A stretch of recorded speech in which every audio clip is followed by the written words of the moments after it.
Olá, seja bem-vindo ao canal Vinhos de Bicicleta. Hoje a gente vai conversar sobre terroir de altitude com um rótulo muito especial aqui. E olha só que legal, a gente vai conversar sobre terroir de altitude e vai conversar sobre Brasil, é isso mesmo. Acho até legal a gente falar sobre esse assunto porque é um dos assuntos que vai estar no nosso curso de vinhos do Brasil, que a gente vai lançar ainda em 2020. Ó, ficou a promessa no ar agora, produção. Vamos ter que lançar até 2020. E é muito interessante porque, assim, apesar desse estilo de terroir ser encontrado em outros países, aqui no Brasil a gente usa bastante ele e vocês já vão entender o porquê. E assim, antes da gente conversar sobre esse terroir específico, deixa eu abrir o vinho, que é o Ferraz, nosso vinho exclusivo, feito em terroir de altitude, lá de Santa Catarina. Eu vou abrir ele, é um vinho mais senhorzinho, né? Um idoso, precisa de cuidados. Safra 2014 já, tá perfeito para ser consumido já. Então eu vou abrir ele, deixar ele descansando na taça e a gente já volta pro papo. Vamos lá.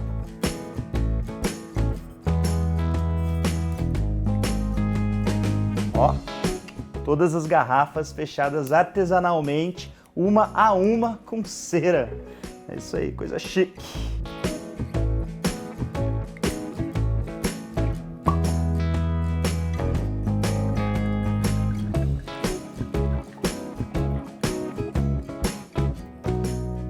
Então, o que seria esse tal de terroir de altitude aí, né, que a gente conversa?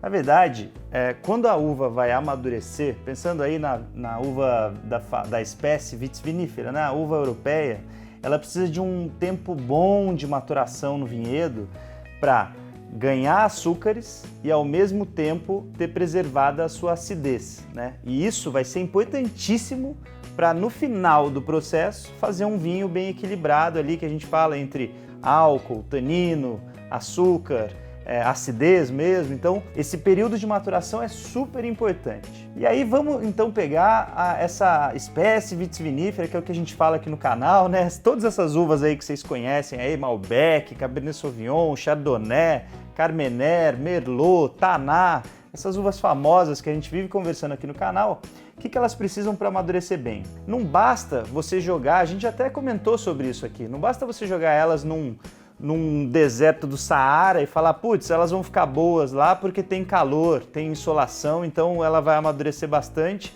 e vai ficar tudo bem. Não, porque daí ela justamente vai perder a acidez dela. A uva precisa de amplitude térmica. O que significa amplitude térmica? Dias quentes, ensolarados, o máximo de insolação possível ali, raios solares pegando nos frutos, e noites mais frescas, mais amenas. E para conseguir isso, essa amplitude térmica, é interessante que você busque a tal da altitude, porque é o seguinte, quando você vai para altitude, quem aí tem acesso a regiões mais montanhosas e tal, sabe do que eu tô falando? Eu aqui perto, eu tô aqui em São José dos Campos, no interior de São Paulo, no Vale do Paraíba, e aqui tem Campos do Jordão, por exemplo, que é aqui perto, na montanha, ou tem Silveiras, que é mais próximo do Rio de Janeiro. Lá, os dias podem ser bem quentes, bem ensolarados, né? Os dias de verão são quentes, não são frios, só que a noite é geladíssima, né? Porque a gente está lá na altitude, então essa amplitude térmica acaba sendo mais alta. Eu convivi muito na fazenda do meu avô em Silveiras, tem até tatuada aqui no braço, que é muito importante para mim. E lá, uma característica assim que eu assimilava até quando criança, de uma maneira muito despretensiosa, era essa tal da amplitude térmica, porque eu chegava e brincava o dia inteiro lá na fazenda, no riacho e tal, dia quente, dia ensolarado, chegava suando lá. E aí à noite tinha que entrar no banho, e o banho era frio, gelado, então era uma das piores horas do dia ter que tomar banho depois de um dia brincando na fazenda lá quando eu era criança.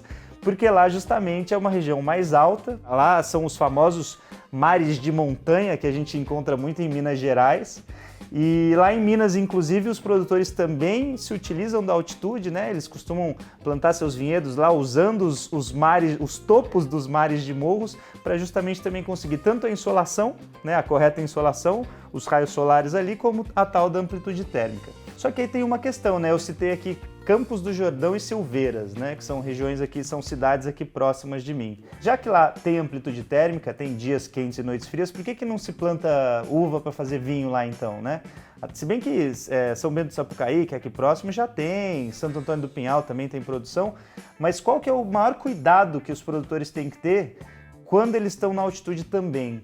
Você não pode estar em uma região muito chuvosa, porque a chuva em excesso vai atrapalhar muito a maturação correta dos frutos também. Ela vai diluir os nutrientes do fruto, diluir os açúcares do fruto, então é o terror do produtor na época da colheita, é chuva em excesso. Por isso que tem uma galera que põe todo mundo para colher a uva o quanto antes, quando a previsão meteorológica é de chuva. Então é melhor você arriscar colher um pouquinho antes do estágio máximo de maturação do fruto que você estava desejando, do que muitas vezes aí deixar acontecer e aí vem aquela chuva e dilui seu fruto, e aí o vinho vai ficar pior ainda, com falta de complexidade, de sabores, de aromas.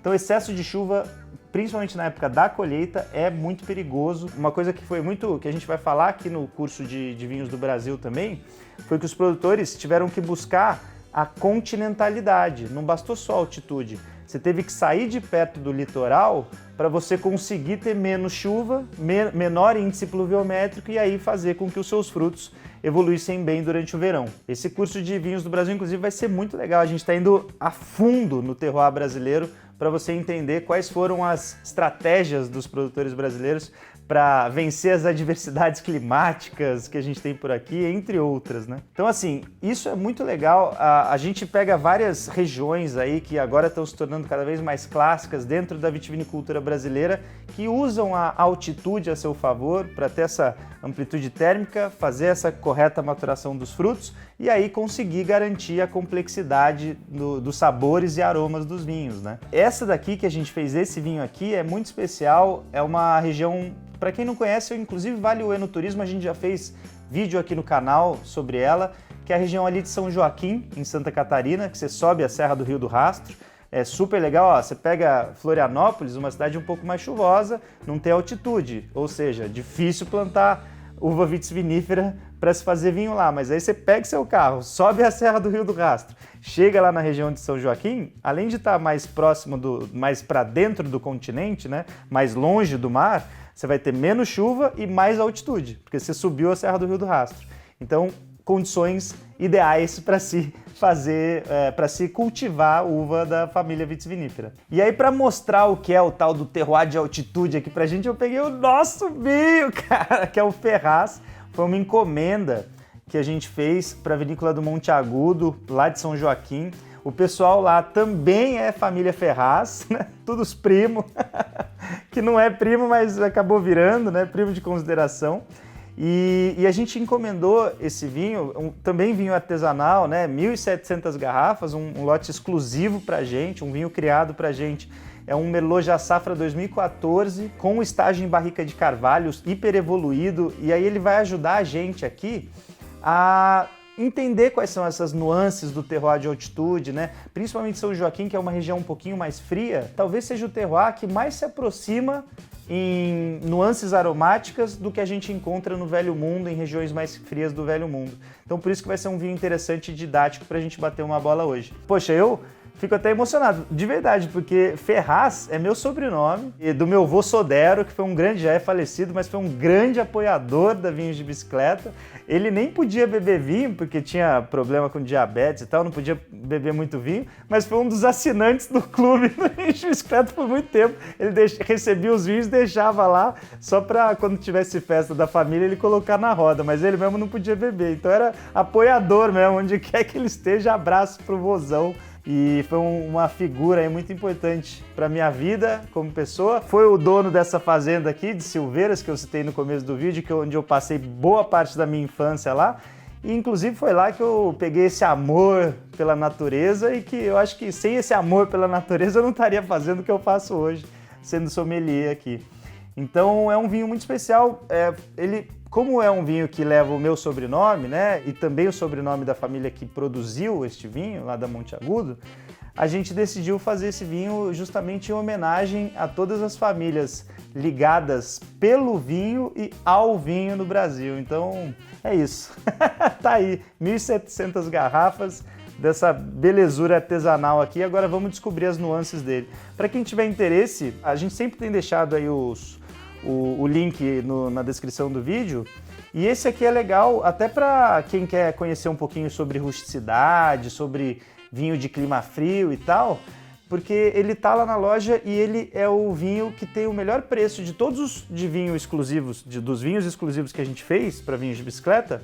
Ele é o que tem o preço mais baixo e a qualidade dele é sensacional. Então o custo-benefício dele tá bem bacana para quem quiser provar aí.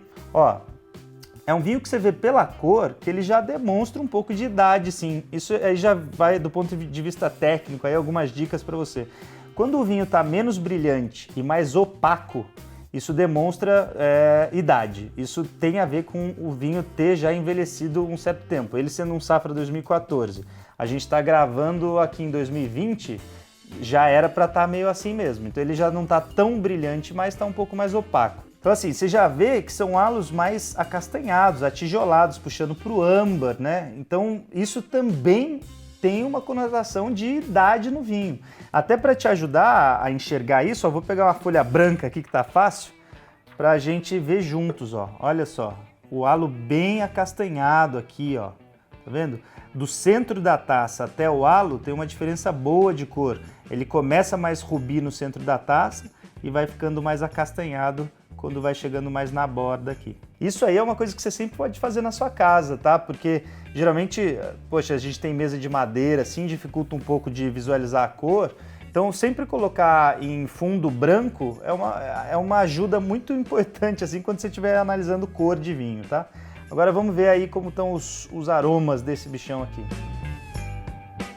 Gente, é muito legal isso aqui, sabe por quê? Me lembra muito o Velho Mundo, sabe? Esse é o tipo de vinho que me pega aqui no Toma Essa, direto. Eu ia chutar isso aqui, Velho Mundo, sem beber.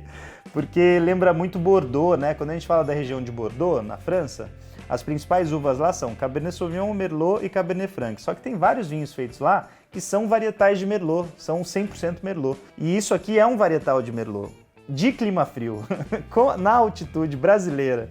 Só que ele tem essas notas aromáticas que lembram muito os vinhos de Bordeaux, típicos de Bordeaux, que são aromas que puxam não só para a fruta. Ele tem a fruta aqui? Tem. Tem fruta mais negra, não é fruta vermelha não, fruta negra mesmo, no estágio fresco. Ele não é fruta em compota, eu não acho que é uma geleia muito pesada, eu acho que é uma fruta negra madura, né? Uma amora madura, um mirtilo maduro, assim, eu acho que vai para essa linha. Agora, ele tem vários outros toques que vão mais para rusticidade, que lembra mais fazenda. Eu acho que é por isso que eu gosto tanto desse vinho, né? Lembra a fazenda do meu avô em Silveiras, né? E se você tiver essas referências aromáticas, é lógico que você não vai ter da fazenda do meu avô em Silveiras, mas se tiver de uma fazenda aí, não tá errado não, pode falar que tá certo, entendeu? Tem um pouco de couro, um pouco de nota de tosta, um pouco de pimenta preta. Eu iria mais para especiarias um pouco mais picantes, assim. Pimenta preta, principalmente, pimenta do reino. Tem especiaria doce, mas um pouco mais sutil. Quando a gente fala aqui de garnacha, né? A gente já falou várias vezes de garnacha aqui no canal. Ela vai mais para especiaria doce. É até legal para você comparar. Para quem é assinante do clube aí, tem o Azuda, né? Que é um 100% garnacha, que recebeu isso. É legal comparar o Ferraz com o Azuda, que vão ser muito didáticos, um puxando mais para a especiaria doce, que é o garnacha, e o Ferraz aqui com esse merlotzão brasileiro de altitude, de clima frio, puxando mais para especiaria picante, puxando mais para pimenta preta. Vamos ver agora no paladar? Ó, o que a gente pode esperar? Vinho de altitude, né? Vinho que a uva teoricamente amadureceu super bem, então ela, além de ter essa concentração tânica, porque ela amadureceu bem, então ela ganhou bastante tanino, ficou com a casca escura. Ela também teve essa acidez preservada, porque as noites eram frias, amenas, então ela conseguiu preservar o caráter de acidez dela, que é importantíssimo, lembrando, né, fazer nosso paladar salivar, limpar nossa boca. A acidez é o que mantém um vinho vivo por longa data, né? Esse vinho aqui só tem esse potencial de guarda longo que ele tem, por causa de tanino, álcool e acidez, né? Lógico, tem ali o sulfito, que também é um conservante do vinho? Tem. Só que os conservantes naturais do vinho são acidez, álcool e tanino. E acidez e tanino, esse vinho aqui deve ter de sobra. Pelo que eu tô vendo aqui da cor, o tanino tá aqui super presente. Agora vamos testar a acidez, vamos lá. Uma maravilha. Faz a boca salivar bastante.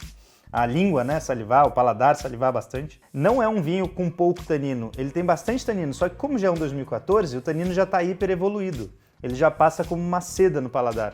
E não fosse essa acidez mais elevada, que faz a gente salivar bastante, o tanino seria um pouco mais desagradável. Então, assim, é legal ter esse contraponto, essa salivação para ajudar a manter o equilíbrio no paladar e não fazer essa astringência do tanino, porque é um vinho cheio de tanino. A Merlot é uma casta que tem uma maturação não muito tardia, uma maturação um pouquinho mais precoce, então ela é uma uva que pode concentrar bastante tanino, e é o caso desse vinho aqui. A gente sabe, eu não sei como a uva foi colhida, né, quando ela foi colhida, mas eu sei que ela estava bem madura por essa concentração de tanino aqui, que teve essa casca aqui, que aí passou para o vinho. Muito legal, um vinho escuro, né, com uma cor bonita, assim, um rubi bem intenso. Vamos ver. É fácil identificar a rusticidade não só no aroma nesse vinho, nos sabores também. Então é um vinho longo, final super prolongado aqui no paladar, você fica sentindo ele. Eu diria que é de médio corpo, porque não é um vinho super pesado, muito pelo contrário, é um vinho versátil pra caramba do ponto de vista gastronômico, vai com pizza, carne vermelha, carne branca, tipo, gastronômico demais. Lembra um pouco até os vinhos da Toscana, né? Os vinhos de Sangiovese, que são os coringas para harmonização. Esse aqui vai na mesma linha. Vinhos de altitude, de climas mais frios, geralmente vão ser muito versáteis do ponto de vista de gastronomia. São vinhos que vão ter uma acidez legal para fazer nossa língua salivar bastante e aí ajudar a gente a fazer essas harmonizações. Não são vinhos que roubam a cena, ele fica ali em equilíbrio com a intensidade dos alimentos que você for colocar. Então, tenta não fazer também um alimento com um molho muito intenso, não. Vai para um molho um pouquinho mais rústico, com especiarias, né, de média intensidade também, que vai ficar legal com esse estilo de vinho aqui. A gente citou aqui Merlot de Bordeaux, Sangiovese da Toscana, a gente já fez aqui no canal, falou sobre a Montepulciano d'Abruzzo, que também é bastante versátil do ponto de vista gastronômico.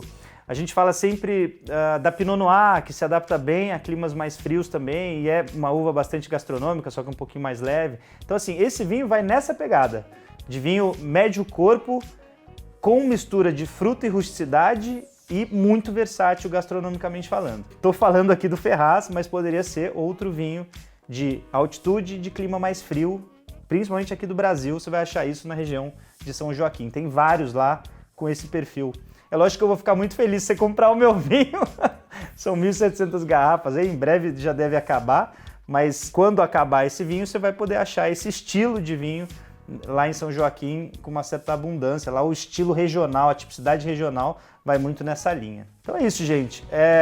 O vídeo de hoje foi essa homenagem às famílias, né, ligadas ao vinho no Brasil, que, né, estão representadas aqui nesse projeto bonito que a gente fez, que é o Ferraz. Foi para você aprender um pouquinho sobre a vitivinicultura, essa importância da altitude na correta maturação dos frutos e como ela vai influenciar ali no estilo dos vinhos, né? Principalmente a gente falando aqui de climas mais frios, que foi a tipicidade que a gente focou hoje. Se você gostou, deixa seu like, ajuda muito a gente isso. Se inscreve aí no canal se você ainda não é inscrito e até o próximo gole. É isso aí. Tchau, tchau.